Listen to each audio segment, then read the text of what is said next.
യൂണിയന് വഴിവിട്ട സഹായം നൽകി പൊതുമേഖലാ സ്ഥാപനമായ KMML ടൈറ്റാനിയം ജംഗ്ഷനിൽ മുഖ്യമന്ത്രി വി ഡി സതീശൻ പങ്കെടുക്കുന്ന പരിപാടിയിൽ വേദിയൊരുക്കാൻ ലോഡ് കണക്കിന് മോണോസൈറ്റ് അടങ്ങിയ മണൽ നൽകി. ധാതുമണൽ വേർതിരിച്ച മണൽ പുറത്തു നൽകാൻ പാടില്ലെന്ന ഉത്തരവ് മറികടന്നാണ് KMML നടപടി.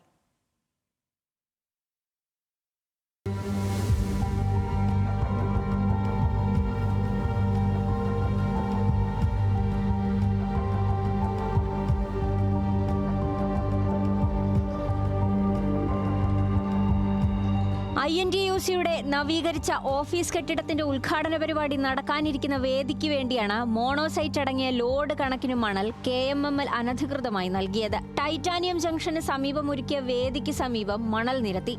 മോണോസൈറ്റ് കലർന്ന മണൽ പുറത്ത് നൽകരുത് എന്നുള്ള സർക്കാർ ഹൈക്കോടതി ഉത്തരവുകൾക്ക് വിരുദ്ധമായാണ് ഗുരുതര പാരിസ്ഥിതിക പ്രത്യാഘാതമുണ്ടാക്കുന്ന ഉയർന്ന അളവിൽ മോണോസൈറ്റിന്റെ അംശമുള്ള മണൽ പുറത്തേക്ക് കൊണ്ടുവന്നത്.